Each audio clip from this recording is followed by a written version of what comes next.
Hello friends, welcome to my channel Kahkasha YouTuber channel में आपका बहुत बहुत स्वागत है, वेलकम है। तो फ्रेंड्स, हम आपको बता दें, इंडियन आइडल सीज़न 12 की विनर पवनदीप राजन को रेखा ने कहा कि मैं पवनदीप को गोद लेना चाहती हूँ। तो आखिर दोस्तों, ऐसा रेखा ने पवनदीप के लिए क्यों कहा और ऐसी क्या बात समझ में आ गई या पसंद आ गई पवनदीप राजन की रेखा को, जिस पर कि रेखा ये कहने के लिए बेचैन हो गई कि वो पवनदीप राजन को लेना चाहती हैं गोद। तो चलिए दोस्तों, पूरी खबर हम आपको आगे इस रिपोर्ट में बताएं, लेकिन इससे पहले आपने अभी तक हमारे चैनल को सब्सक्राइब नहीं करा है, सब्सक्राइब कर लें और बेल आइकन भी ज़रूर दबा दें ताकि अगली नोटिफिकेशन आपको सबसे पहले मिले। तो दोस्तों, जैसा कि सभी को पता है कि इंडियन आइडल 12 के विनर पवनदीप राजन को एक अलग से जो पहचान मिली, उनकी आइडेंटिटी जिस प्लेटफॉर्म से बनी वो कुछ और नहीं बल्कि दोस्तों यहाँ पर वो है इंडियन आइडल का मंच। तो यहाँ पे इंडियन आइडल के मंच पर बहुत ज़्यादा उन्हें फेम मिला, उन्हें पसंद किया गया, उनके गाने को, उनकी आवाज़ को, उनकी सिंगिंग को, और साथ ही साथ में दोस्तों उनका और अरुणिता के रिश्ते को भी वहीं से पहचान मिली। और इंडियन आइडल के सेट पर जब भी पवनदीप राजन आते, गाना गाते, तो मानो एक जोश सा भर जाता था सभी के अंदर, और हर कोई यही देखना चाहता था कि पवनदीप राजन आज क्या कमाल करेंगे, आज आखिर वो क्या गाना गाएंगे, आखिर आज वो और अरुणिता मिलकर क्या करने वाले हैं। तो ये जो सारी चीज़ें थी वो इंडियन आइडल के मंच पर काफ़ी ज़ोरों शोरों से चल रही थी। और इसी के चलते दोस्तों अभी तक के जितने भी सीज़न आए हैं, इनफैक्ट हम यहाँ पर अगर इंक्लूड करें सीज़न 15 को भी, तो भी सबसे ज़्यादा जो फेमस सीज़न रहा है वो रहा है पवनदीप राजन का सीज़न 12। सीज़न 12 में सबसे ज़्यादा धूम मची थी, सबसे ज़्यादा वहाँ पर पसंद किया गया था सिंगिंग को, जजेस को, और हर एक छोटी से छोटी चीज़ को वहाँ पर देखा गया था। और वहीं से अरुणिता कांजीलाल को भी एक नई पहचान मिली और पवनदीप राजन को भी वहीं से पूरा नाम और शोहरत मिली। लेकिन दोस्तों अगर हम आज की बात करें तो आज की बात में यहाँ पर अरुणिता ने भी अपनी एक अलग पहचान बना ली है। साथ ही साथ में यहाँ पर पवनदीप राजन तो पहले दिन से ही फेमस हो चुके थे। जब से वो इंडियन आइडल के मंच पे आए, उन्होंने गाना गाया और अपने आवाज़ का जादू सभी पर चलाया। दोस्तों यहाँ पर अगर हम अब बात करें रेखा की, कि रेखा जी ने आखिर क्यों पवनदीप राजन को कहा कि वो पवनदीप राजन को गोद लेना चाहती हैं, क्योंकि दोस्तों आपको भी पता है कि जो रेखा जी हैं वो भी गाना गाती हैं और उनकी आवाज़ भी मतलब अच्छी लगती है गाना गा सुनने में। और यहाँ पर वो इंडियन आइडल के मंच पर आई थी, एज अ गेस्ट बनकर आई थी वो वहाँ पर। और फिर जब पवनदीप ने वहाँ पे गाना गाया तो सच में वो बिल्कुल गुम हो गई, एकदम मदहोश सी हो गई रेखा जी एकदम, कि पवनदीप ने इतना अच्छा गाना गाया। इनफैक्ट उन्होंने उन्हीं की मूवीज़ के गाने गाए थे, जिससे कि वो सुनने के बाद में वो पुराने उन सभी कलाकारों को याद करने लगी जिनके साथ में उन्होंने वो दिन बिताए, वो यादें समेटी। तो यहाँ पर साथ ही साथ में पवनदीप राजन की आवाज़ तो है ही कमाल की।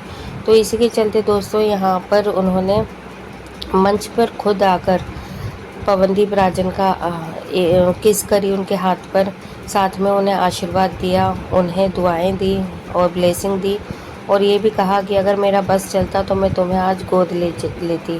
तो यहाँ पे दोस्तों बिल्कुल मतलब उनका जो इरादा था पवनदीप राजन को, कि वो एक बेटे की तरह उन्हें उनके अपने पास रखें।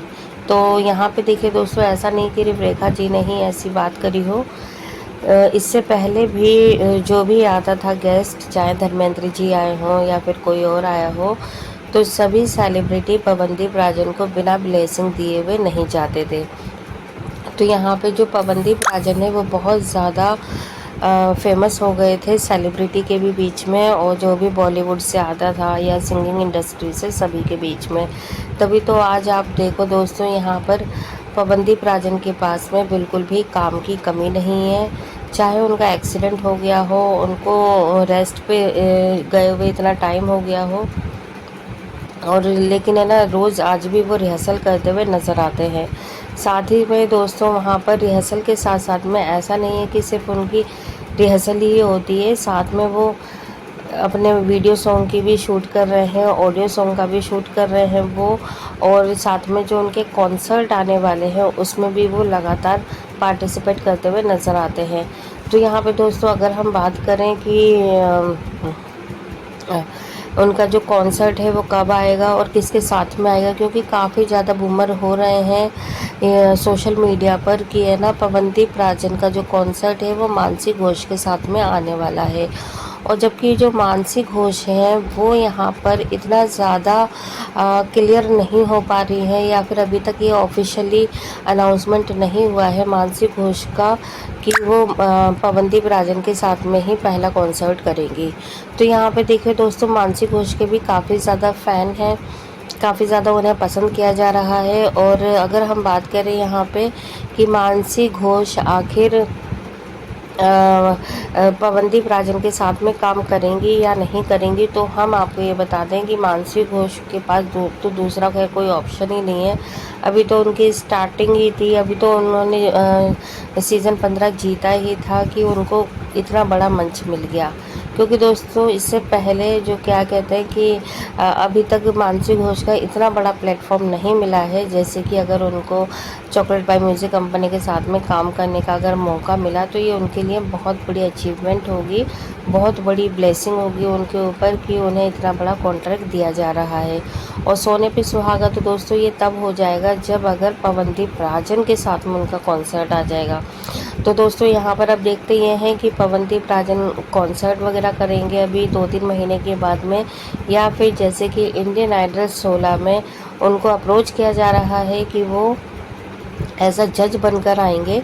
तो यहाँ पर देखते हैं कि अभी वो क्या एक्सेप्ट करते हैं, सीज़न 16 की जज की कुर्सी करते हैं या फिर वो करेंगे कॉन्सर्ट। क्योंकि यहाँ पे दोस्तों देखिए काफ़ी ज़्यादा उनके ऊपर भार रहेगा उनके कंधों पर कि उन्हें कौन सा डिसीज़न लेना चाहिए।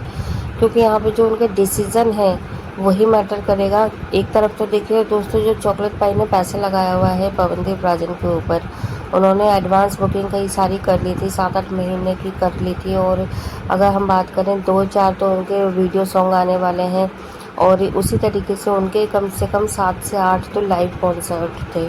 और ये टोटल मतलब ऐसे ही थे जून में, जुलाई में, अगस्त में, सितंबर में, और दिसंबर में तो आपको पता ही है पार्टीज़ का मंथ होता है वो तो।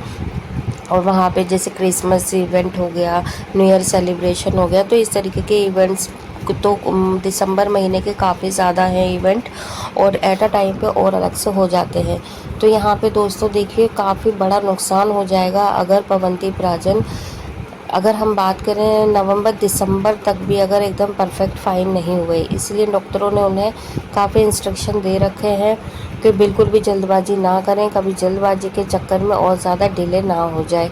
तो दोस्तों अगर पवनदीप राजन अपने पैरों पे खड़े नहीं हो पाए, ठीक से नहीं चल पाए, तो हो सकता है कॉन्सर्ट तो वो करेंगे करेंगे, ऐसा नहीं है कि कॉन्सर्ट नहीं होगा, इतना तो कंफर्म है कि कॉन्सर्ट उनका आने आना है। लेकिन ये बात अलग होगी कि वो उसको चल के ना करके वो बैठे बैठे हारमोनियम ले लें या कुछ भी ले लें, इस तरीके से वो परफॉर्म करें।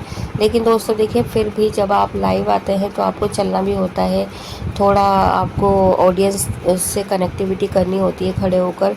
तो बहुत ज़्यादा टाइम मतलब ऐसा होता है कि आपको कनेक्शन करना पड़ता है ऑडियंस से, तभी ज़्यादा जो लोग हैं वो आपसे इंटरेस्टेड होते हैं, आपसे कनेक्ट होते हैं और इन्जॉय करते हैं। तो दोस्तों यहाँ पे काफ़ी ज़्यादा मतलब प्रॉब्लम में फंसे हुए हैं अभी पवनदीप राजन कि आखिर किसको ओके करना है, किसको मना करना है, किसको इग्नोर करना है। तो देखते हैं अभी सारी जो चीज़ें हैं वो आने वाले टाइम में सारी क्लियर हो जाएंगी।